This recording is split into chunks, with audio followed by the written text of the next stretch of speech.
Namastu, which means I bow to the divinity in you. My name is Ka-Hun Anku, and this is Q Radio on another beautiful, beautiful day in Nassau, Bahamas, in historic Bain Town, number 72 Meadow Street, the Holy Qubtic Church of the Black Messiah. We're happy to be here with you again for another very compelling, another very fun show where we hope we can guide you to your true religious identity, as Q Radio is on a quest to bring you the Atonus Karastian narrative. We are sponsored today by Qubtic Village, Florida.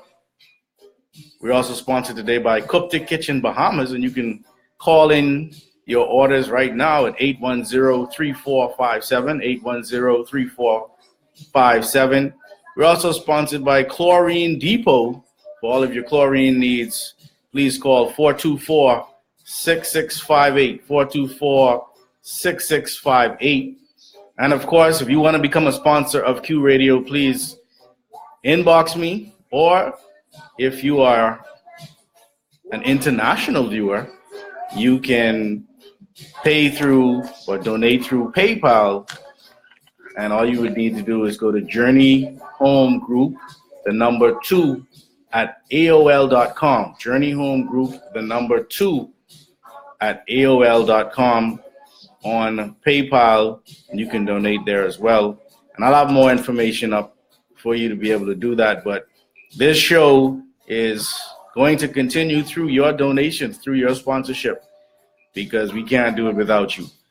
All right. In the Bahamas, if you have more concerns or information, please give us a call at 426-1148, 426-1148, as we do appreciate all of the help financially and otherwise that we can get for these shows, because we hope that they are a blessing to you as much as they are a blessing to us. Today we have a topic that is coming from a question from yesterday's show. Somebody was asking about Adam and Eve. And so we said, okay, let's do a show on Adam and Eve. And so today we're asking, who was Adam and Eve? Who was Adam and Eve?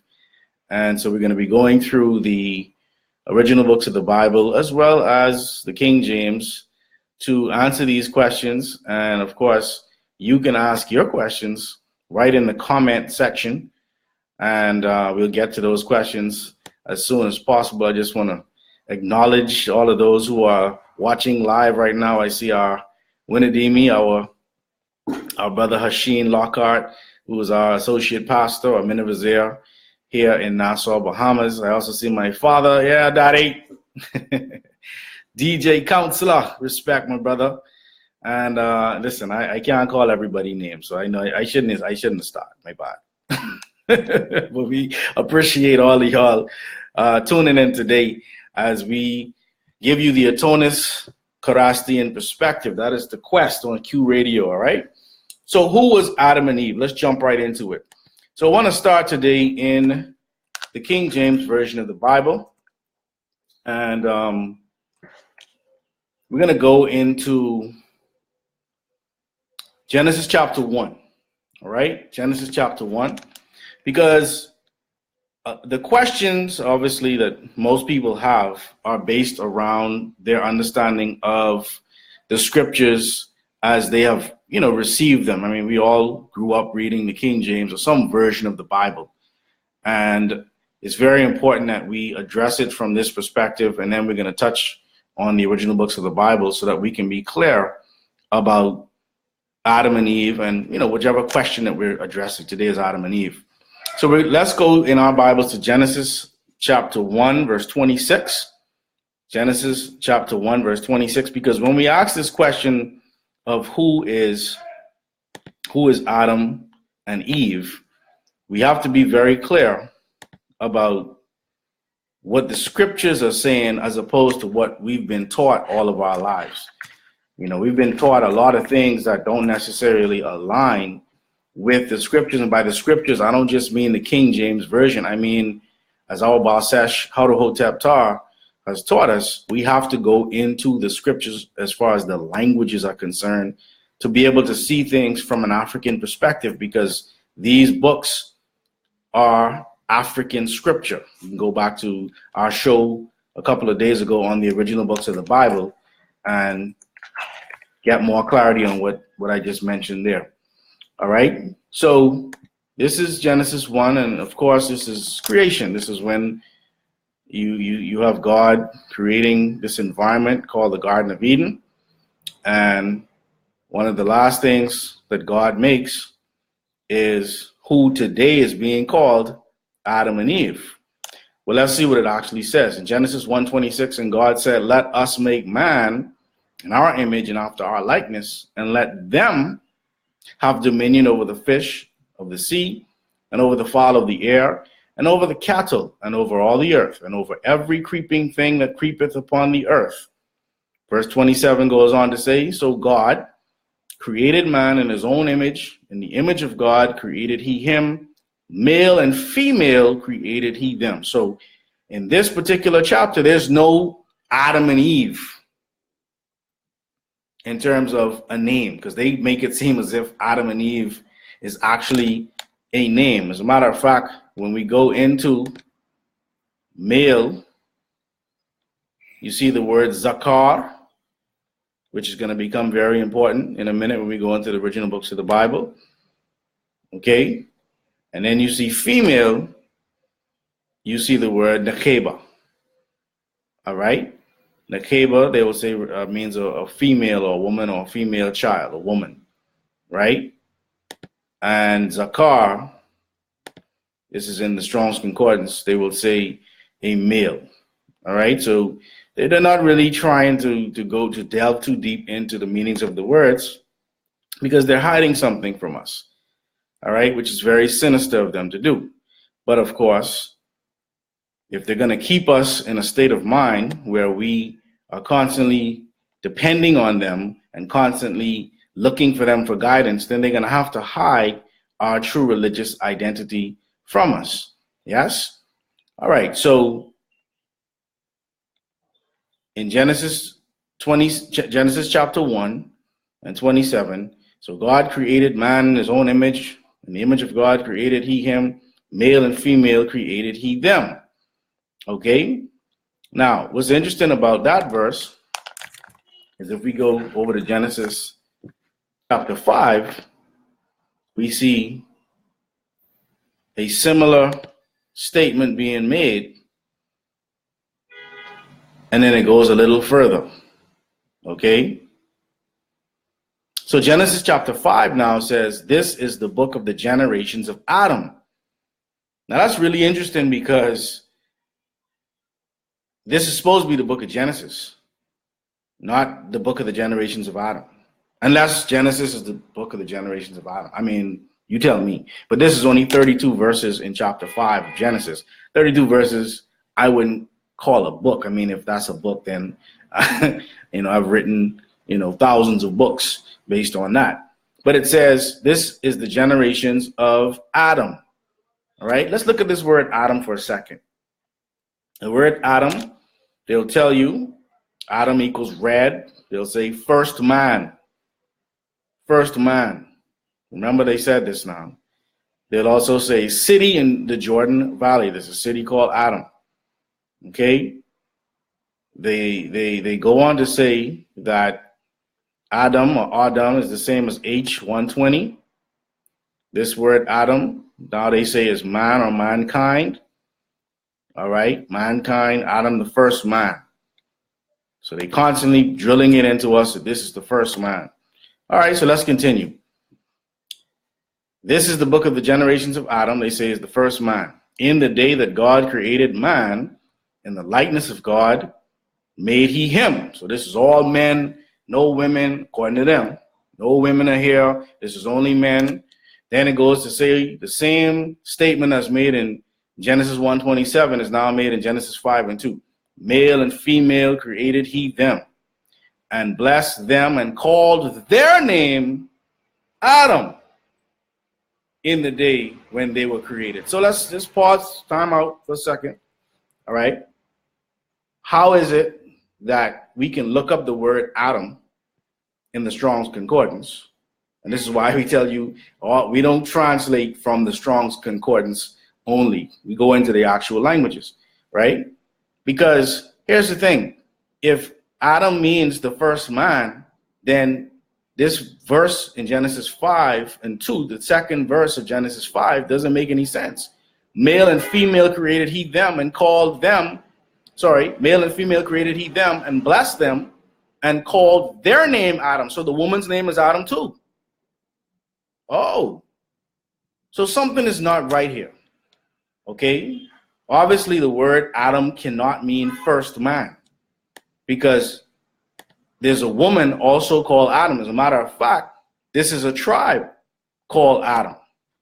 Okay? And so we want to go and just look at what the word Adam means in Hebrew. So they say this is coming from the Hebrew. Right? So we're going to go to Google. What does the word Adam mean in Hebrew? Okay? And let's see what they have here. All right? Because unfortunately, it's not as always, it's not easy as just going into Google, but you have to do some reading, right? So they say in-depth look at translation of Hebrew word Adam. All right? Let's see what they have here. Of course, they have two Caucasians on the actual picture, to make it seem as if they are this Adam that's being spoken of. And we're going to get to that in a second. All right. And this page is more of the same. And I'm doing this because if we as true Christians don't take the time to actually go in and study these words from the perspective of the culture where the word was actually created, then we'll never understand what the word was supposed to mean. All right. So we have another translation. They say Adama. They say it's a word play between Adam and ground. Oh, it's a word play now. Okay. So we just playing with words. Meanwhile, y'all playing with our soul because we don't really know what this word is. Right. All right. So now let's look at and call their name Adam. Let's look at one of the Jacinius Hebrew Chaldee lexicon. Let's read through here. They say man, this is the word Adam. All right, perhaps so called from the idea of redness. Compare the Arabs distinguish two races of men, one red, ruddy, which we call white, the other black. But both these races are sprung from Adam. It was neither a constant state nor a plural form, but it was very often used to collect to denote men, human race. Okay, so these are all different translations of this word Adam. Sometimes it is put as a genitive, other adjectives. They say needy men. Let's go down a little further. All right, soldiers, a man, emphatically, worthy. All right. Anyone. Okay, so if you keep this word Adam together, you'll never appreciate what the word is saying. What do we mean by that? Okay. Let's look at the actual root or the etymology now of this word Adam. All right. And I'm inside the Blue Letter Bible. All right. For those who are wondering. And I'm just looking at the word Adam. All right. And here's what they now say in terms of the etymology of this word: to be red, to be ruddy, to be rubbed red.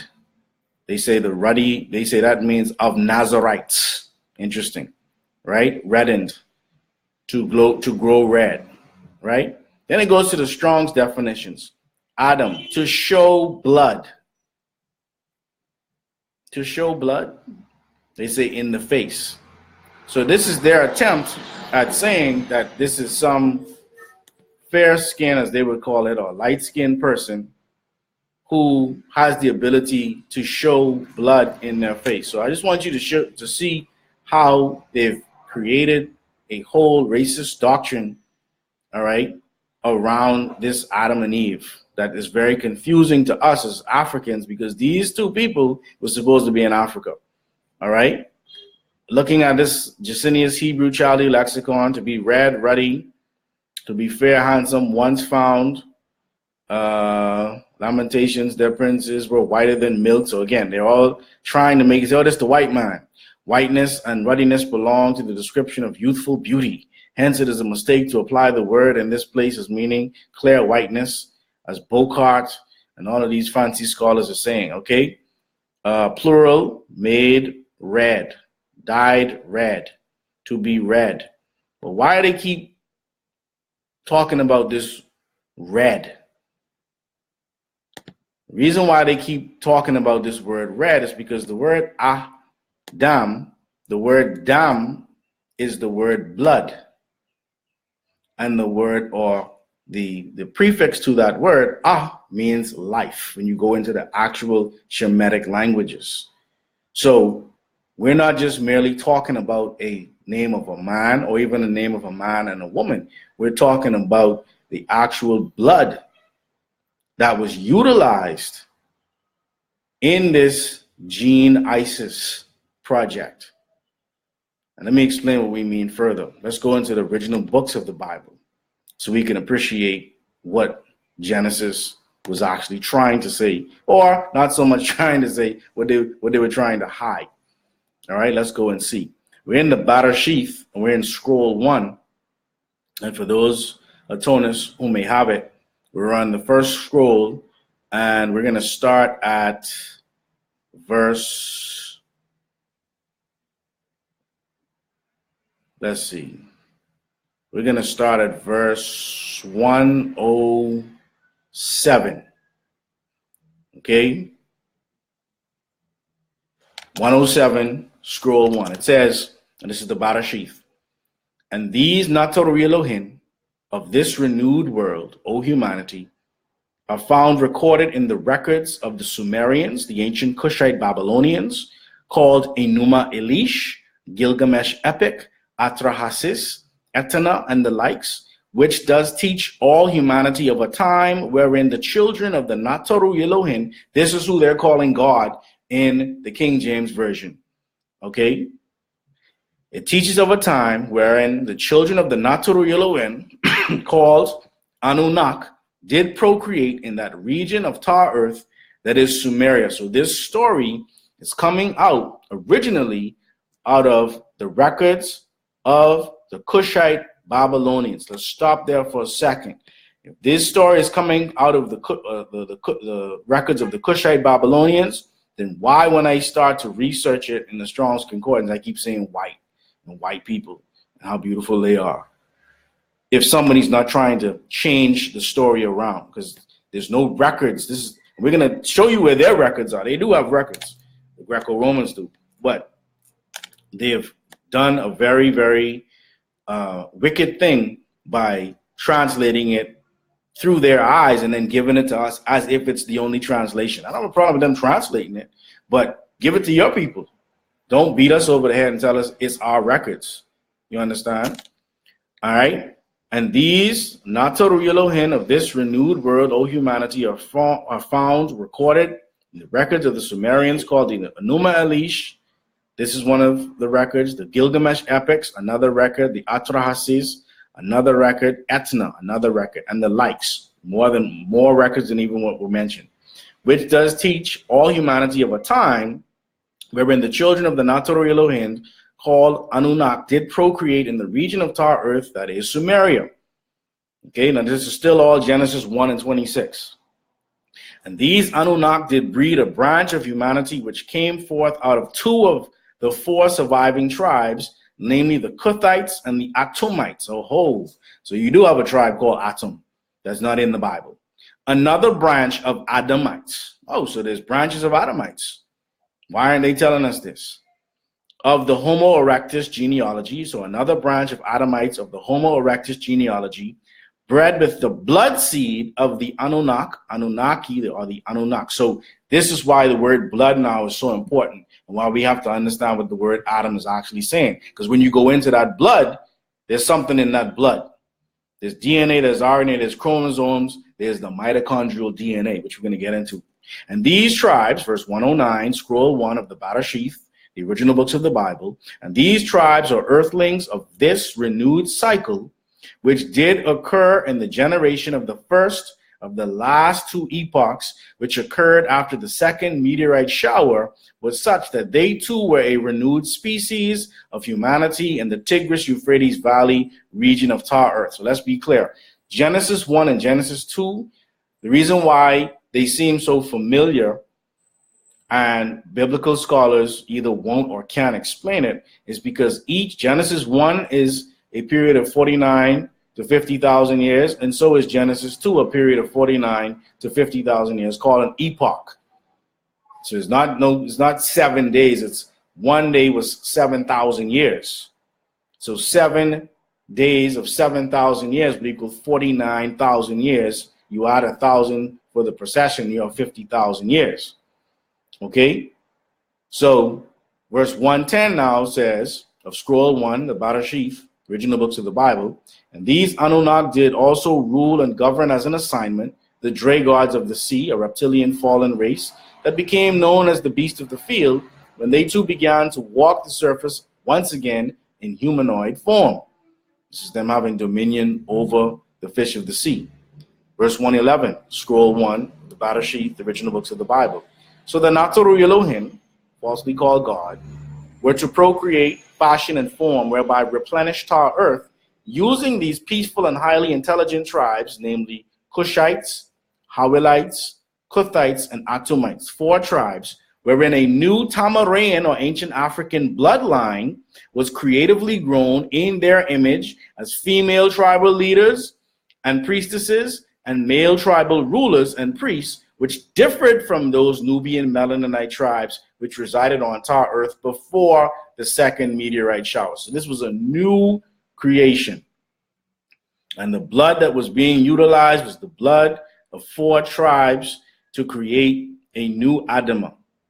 Okay, so this is why when they say the word Adam means ground, they're really talking about when blood is dried out and congealed, it can look dust-like.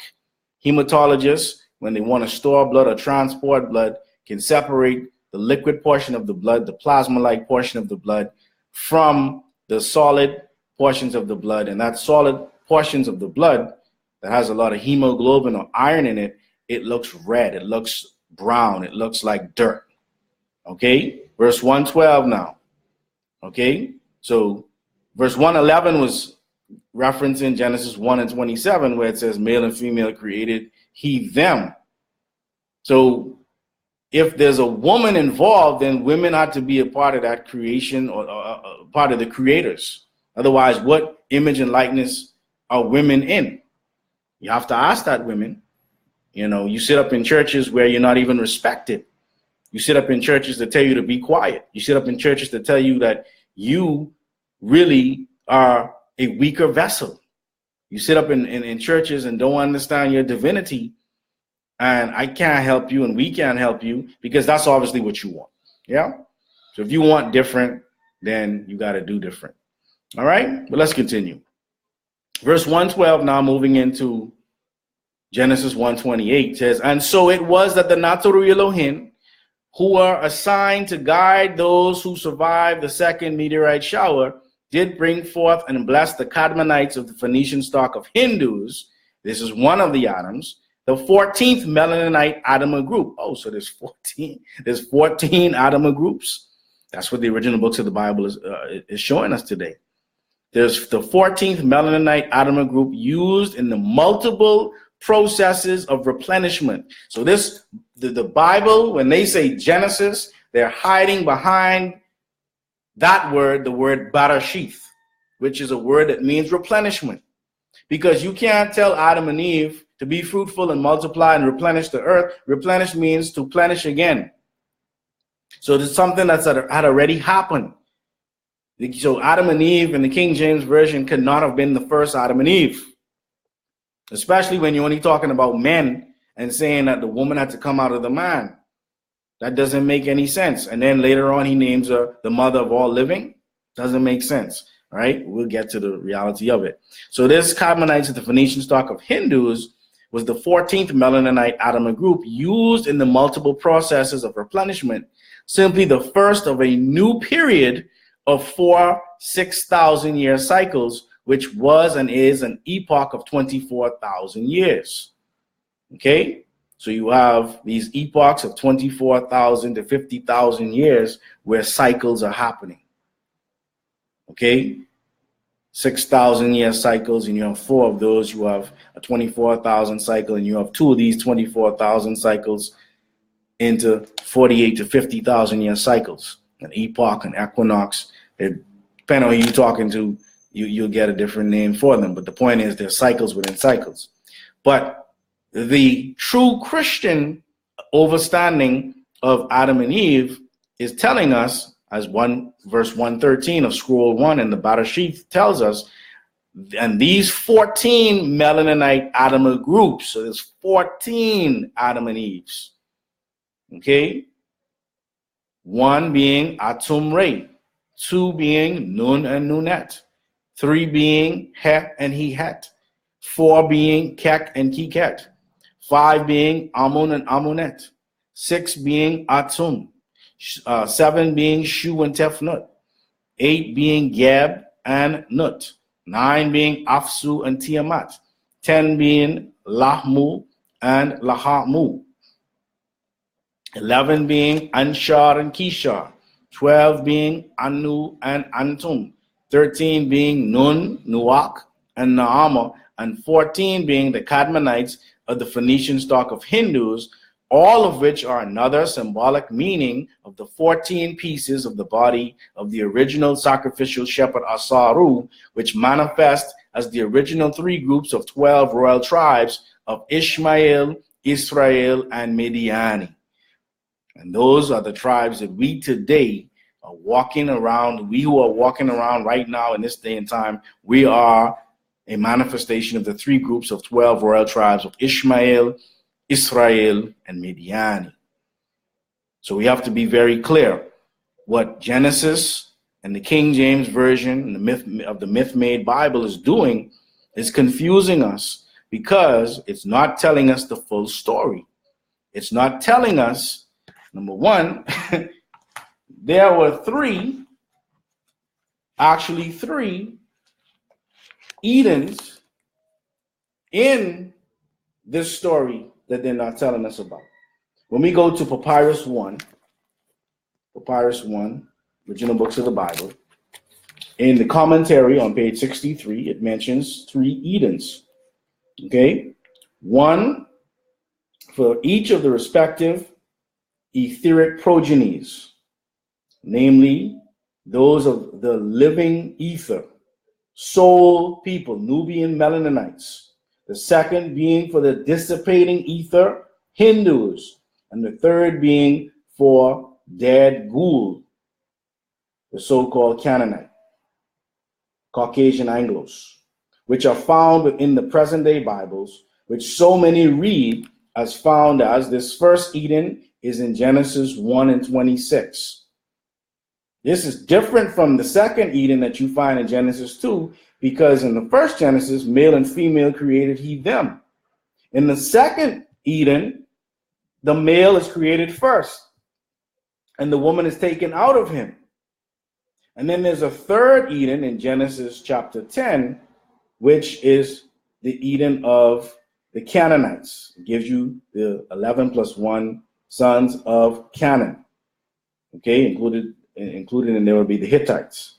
So the first Eden is obviously if members of humanity, but notice the word eastward, which in Hebrew is kadem or kedma, both meaning the front or gateway of a place, a meaning which explains that this particular Eden had a gateway, as seen in Genesis 3 and 4, which just so happens to be the case as Tamaray had border laws to protect its resources of gold, of onyx, all the things you see in Genesis 2, verses 11 and 12, and its inhabitants from invaders, so we had to protect ourselves as well as our resources, for which reason the Tamarans or ancient Africans also raised pylons, one of whose functions was as checkpoints. So the Garden of Eden wasn't just some small garden. What we understand and what our records show as true Christians, as Atonist Korastians, is that this Africa that people are talking about was indeed the Garden of Eden. Yes, and this continent had, as they would say, kingdoms in them, which represented oasis, which represented the reality of us having what was necessary for us to survive and thrive in our continent. It says, thus, it is important that each of you realize that these passages say certain key things, such as the garden was eastward and in Eden, and also that there was a river, most specifically the Nile River, which went out of this Eden, Tamaray, ancient Africa, where the Nile is located, to water the garden, which actually proves that this first garden, eastward in Eden, is the original Black Arabia that was a part of Tamaray or ancient Africa before it was invaded by the Easterners from Indonesia and India that would separate it and call it a part of the so-called Middle East. All right? So the reality of the situation is that we're not fully grasping the realities of the scriptures because we're not getting these portions that have been pulled out. All right? So another name of Tamaray or ancient Africa was Ganawa, or Gan, meaning the enclosed garden, with the lands leading outside of her borders being called Sauda, the outer field from where you get Sauda Arabia or the Black Arabia, before it was changed to being called Saudi Arabia, the last gated point of entry, which led to the lands where the fallen angelic beings resided as beasts of the field. Furthermore, these passages in Genesis 2, verses 8 through 14 mention the lands of Old Sudan called Havilah, known as the kingdoms of Tarzeti or Nubia, which included the lands of present-day Libya, Egypt, Chad, Saudi Arabia, and Uganda. They also mention the land of Old Ethiopia, known as Aksum, which included the lands of present-day Djibouti, Somalia, Kenya, and Tanzania. Then it goes on to speak about two other rivers which split and go towards the lands of Ur of the Chaldees, talking about the Tigris and Euphrates River. All right? And there's more, obviously, that we can read, but the point that we want to make is that there are these three Edens, and it represents these three groups known as we see here in the original books of the Bible, the book of the Kadmonites of the Phoenician stock of Hindus. A matter of fact, book 12, we talk about the book of the Tamaran Adama, the ancient African Adama. Then there's the 13th book within the original books of the Bible that says the book of the Kadmonites of the Phoenician stock of Hindus. And then there's the 14th book that talks about the book of the graftation of the Adamson of Europa. The Adamson of Europa. So you have three groups right here in the original books of the Bible. And in the Bereshith, which is Papyrus 2, we talk about the 14 Adams and Eves as this process of replenishment has happened over and over and over again for the past 24 billion years. So if you were to take that 6,000 year period that we just mentioned and divide that into 24 billion, you would find that there were actually 4 million plus of these events that have happened. So there have been countless Adams and Eves. Now, what we as true Christians have to be very clear about is the reality that we can no longer look at the records of the Canaanite and expect to find ourselves with regard to us actually having any kind of real power into knowing who we are. What the Canaanite or the Greco-Roman, they call it the Vulgate, the Latin Vulgate, or the Septuagint, which is the Greek rendition, or the Anglicanized King James Version, what they're doing, if we go to the very last book in Papyrus 1 of the original books of the Bible, we learn that these theologians, as they call themselves, or scholars, as they call themselves, have their own records. Book 14, the book of the graftation of the Adam, son of Europa. It says, "Lo, behold an amazing thing, the guardian angelic hosts that are students of Tahuti, namely Michael, recorder of the guardian angelic hosts, and Gabriel, voice of the guardian angelic hosts, did speak forth to all members of humanity concerning the graftation of the Adam, son of Europa. And this is what was said. It had been said that the heads of the Roman Empire, the Caesars, descended from Romulus and Remus in accordance with the Edda or the Edda text." So their records are coming from the Edda text. You understand? Which is not our records. These are Norse texts. These are Norse records. Southwest Eden, Sweden. That's their Eden. Take note of these things. Verse 2 of book 14 of Papyrus 1, the original books of the Bible. It is in the same Edda text that their claims are recorded, which states that according to Icelandic law, Icelandic law, that's what we're talking about now. Icelandic law dealing with Northern European mythology, Romulus and Remus were justified in their right to rule because their mother, Rhea Silvia, was a priestess and their father was the Roman war god Mars. And we started the show by saying Adam, life, Dam, blood. The word Dam is blood. The word is life. So in the blood there is life.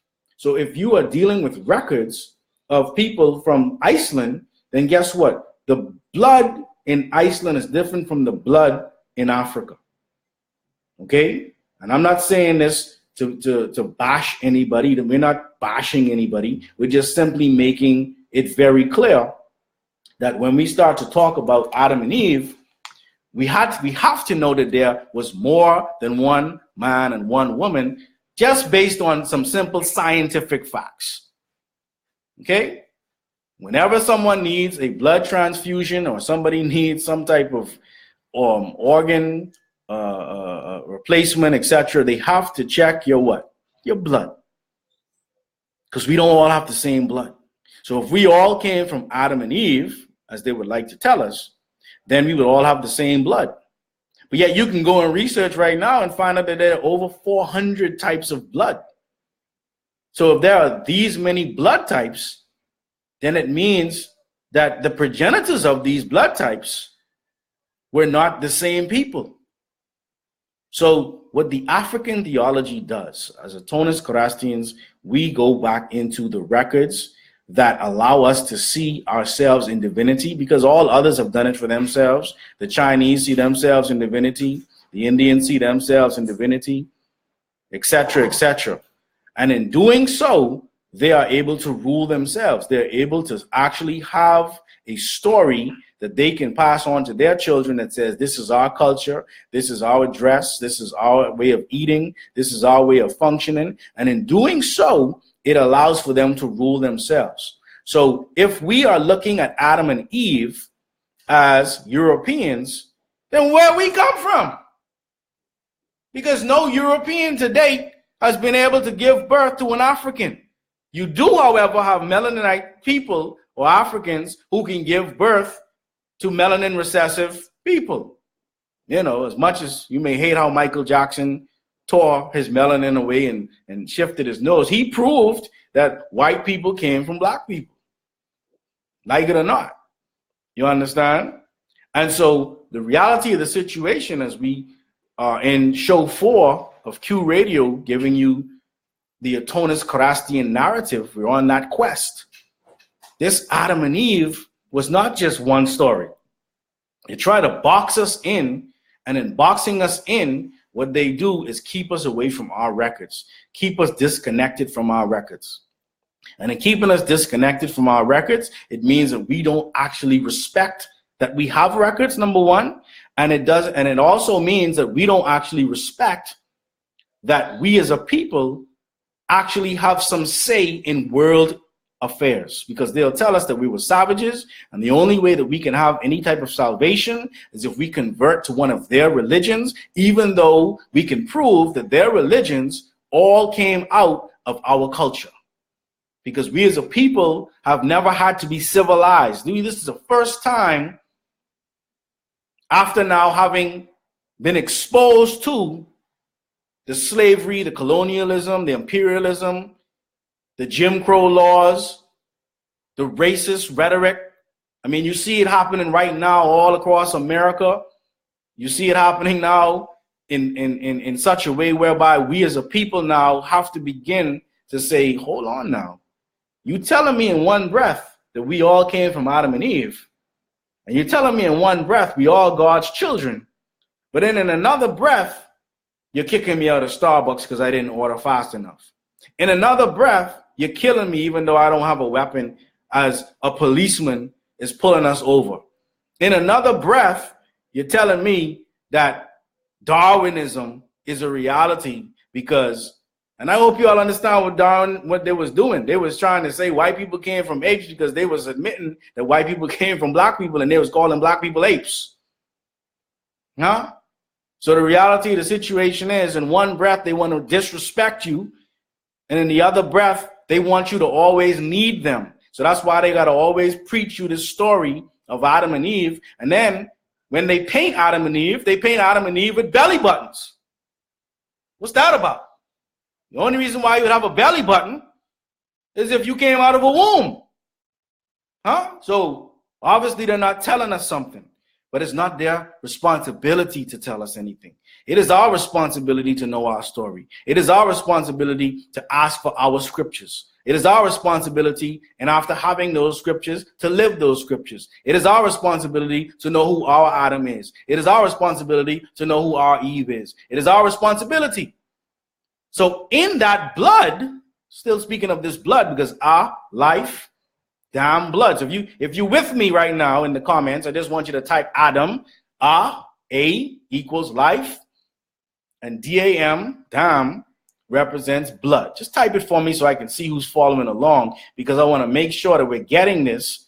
And of course, if you have questions, we want your questions as well on this topic, because we are on the quest to give you the Atonus Charastian narrative. For too long, we've been listening to the Greco-Roman narrative. For too long, we've been listening to the Anglicanized King James narrative. For too long, we've been listening to the Latin Vulgate narrative. And they're telling you where they came from, Romulus and Remus, and they had to be fed by a she-wolf.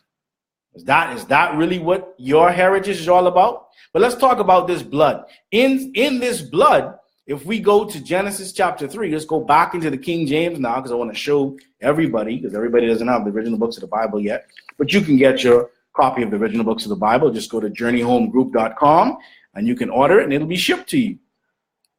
Genesis 3:15, and I will put enmity between thee and the woman, and between thy seed and her seed. It shall bruise thy head, and thou shalt bruise his heel. Why are they saying that the woman has a seed? Let's look up this word seed, because this is going to help us to appreciate and understand the Adam and Eve story a whole lot better. This word seed is the word zera. Zera. Okay? Seed, sowing, offspring, semen, virile. Those women have semen. We're talking about parthenogenesis. Is that what we're talking about? Huh? Yeah? Thank you for all of you who are with us today. We appreciate you being here today.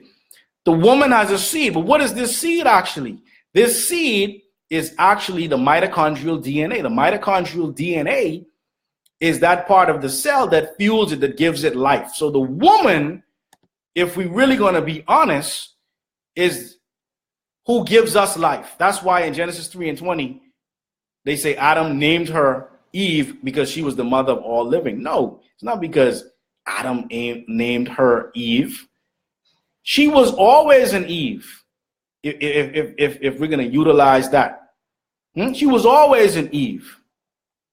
Insofar as women give birth, men don't give birth. Women give birth. The woman was here first. Yes, the woman was here first. And this is what those 14 Adam and Eve stories are showing us, because there was one point when there were no men on this planet. This is a female planet. And we'll get into that. We'll do a whole show just on that. I don't want to get too far off of our topic. But Adam and Eve, every group of people on this planet has an Adam and Eve story. You trying to tell me from one man and one woman came the Chinese, and came the Indians, and came the Africans, and everybody else?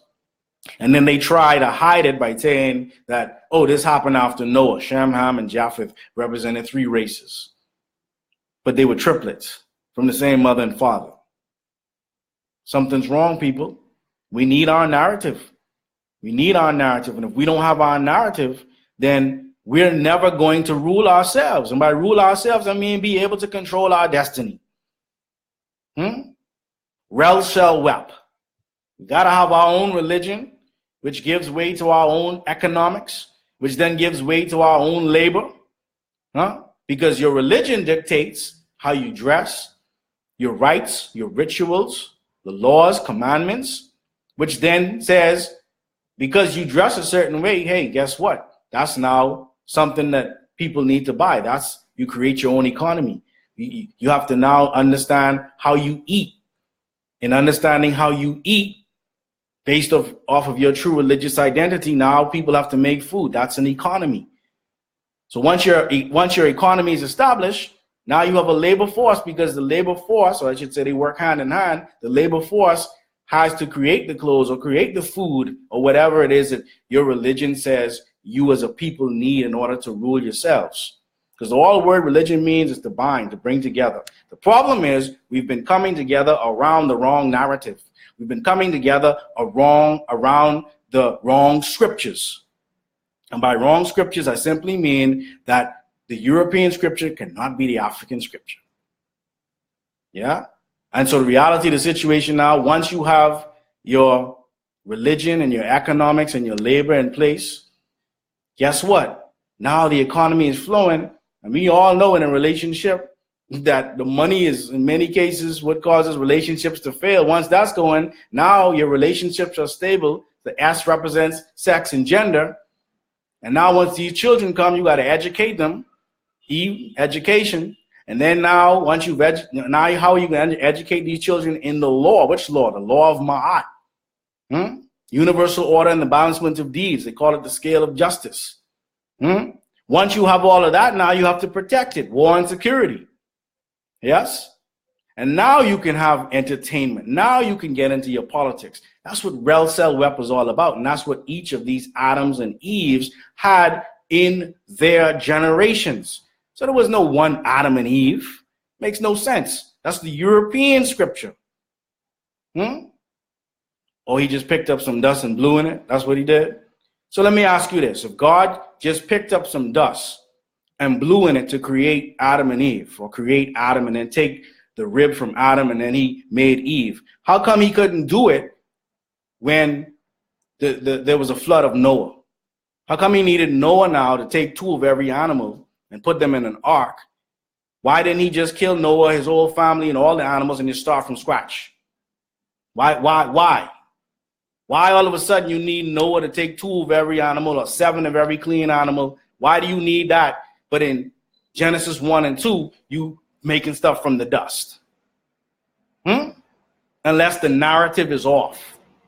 People think when we talk about religion, we're excluding science. No, we're not excluding science at all, because our true religion and our true sciences work together, because these were genetic experiments that were taking place. These 14 Adams, these 14 Eves, the generations of them were very highly scientific people. They call the remnants of these cultures the wonders of the world today. You understand? And so the reality of the situation now has to be that we as Atonis Karastians have to get to the point where now we demand that we teach our children our narrative. Whatever people do with their narrative in terms of how they want to deal with their children, that's their business. We can't tell you what to do. But as Atonis Karastians, we have to live our true religious identity. We have to be on the quest for the Atonis Karastian narrative. And so with that, I want to just thank everybody for being here. I want to look through right now and see who all is watching. And I want to thank, I'm not calling names, because if I call names, I can get in trouble. But I do want to say definitely namastu to Bishop Kellam Kenga out there in California. And we appreciate you being here. And see, I done started calling names. I see my friend Nicole from France. I see Farrell Goff, you know. I see my brother Michael Sarah. I see my god sister Todney, Wendy Munnins, thank you. Gavin Major, thank you. Dr. Linwood Brown, what's up, bro?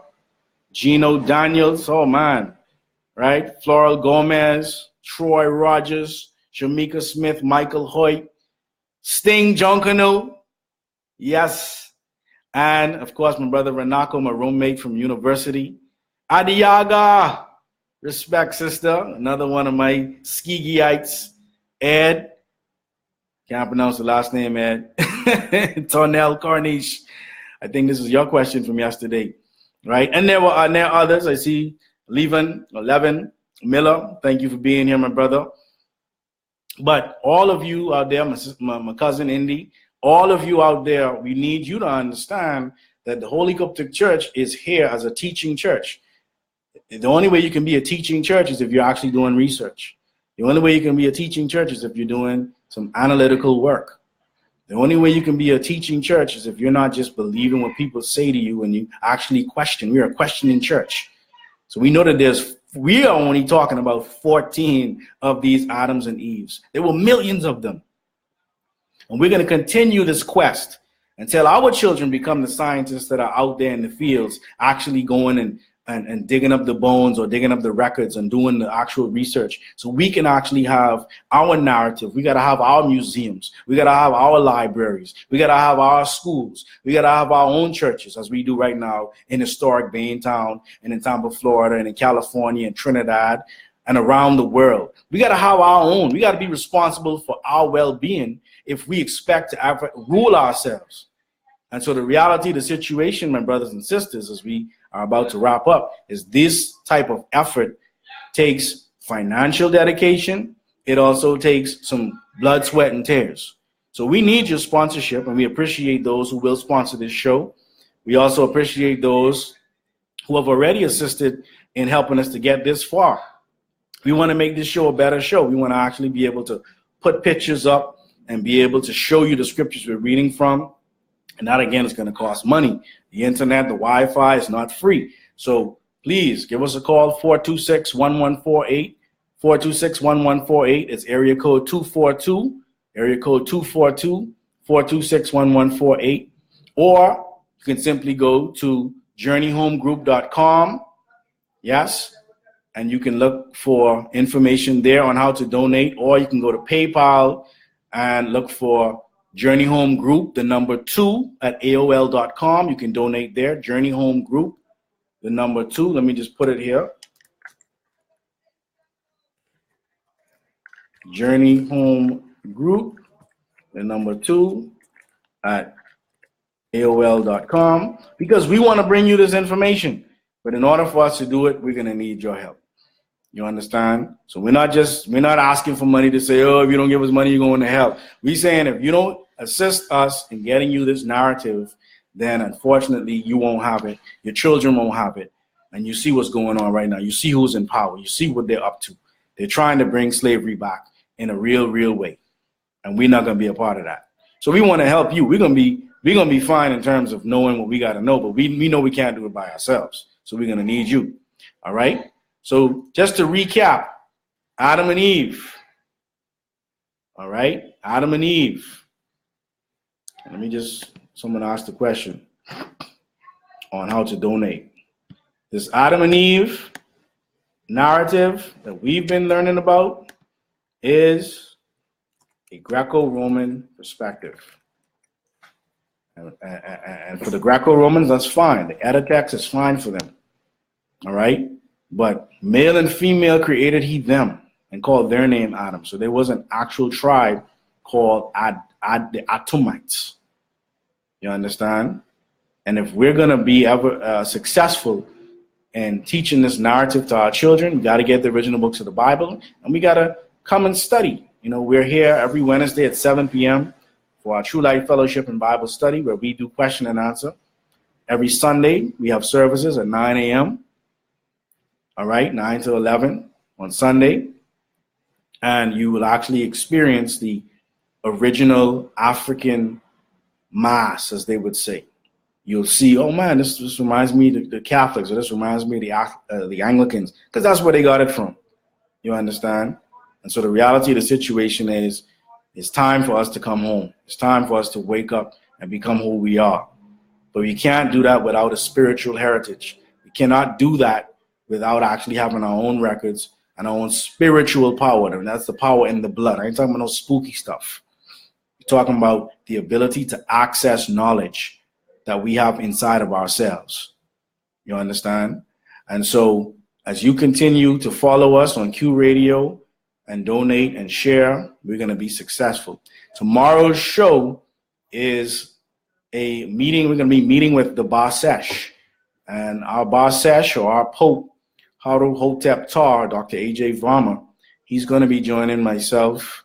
And you'll be able to watch. We're going to pre-record it because at this time, we don't have the platform to have him and myself on and be live. But you're going to help us next week to have that in place, because with your donations, we'll be able to have him on so you can actually ask him questions and get to meet him and be able to appreciate who is assisting us in this day and time, as we all have our part to play. All right? So the reality of what we've been doing is to assist our people in learning our true narrative. The book of Genesis is a Greek word. It has nothing to do with you. The original name is the Bereshith. Okay? The Bereshith. And it represents replenishment. They say Seth was a replenishment for Abel. Seth is also called Sheath in 1 Chronicles 1:1. And you can be able to see where our records are coming from. All right? So these shows are going to be broken up into topics so that we can have a clear understanding. When you go back and you watch them, you can actually study and slowly get the information at your own speed if we're going too fast for you because we only have an hour. And we realize that it's important that you get the information. So make sure you're taking notes, etc. We also want to encourage you to come to Qubtic Kitchen. It's lunchtime. I'm about to go over there to run the register. And where today is Thursday, and I'm going to be putting up the actual menu up on my Facebook page right after I come off air. So if you're interested, please call in your orders or come in and get your orders. As hey, the food is good. I mean, you don't have to take my word for it, but if you're not, you're missing out. So thank you very much for tuning in to Q Radio, as we are on a quest to bring you the Atonist Karastian narrative. If we don't have our own narrative, we're never going to rule ourselves. I'll leave you with a little steel pulse right now. Not the King James version, as they say. Let's listen. I just have version. I'm on King James version. Okay. Cause out of Africa came the God of Eden. Okay. This year, version. I'm on King James version. Today's show has been sponsored by Qubtic Village, Florida, Qubtic Kitchen, Bahamas, You can call them at 810-3457. And we've also been sponsored by Chlorine Depot, which you can call at 424-6658. 424-6658. That's, of course, area code 242. And we look forward to you being able to sponsor and donate to Q Radio so we can make this everything that it can be. We want to say namastu, which means we bow to the divinity in you. And we want to say have a very, very wonderful day for the rest of the day. We'll see you tomorrow as we'll be sitting at the bar sesh. Namaste. Because out of Africa came the God of Eden.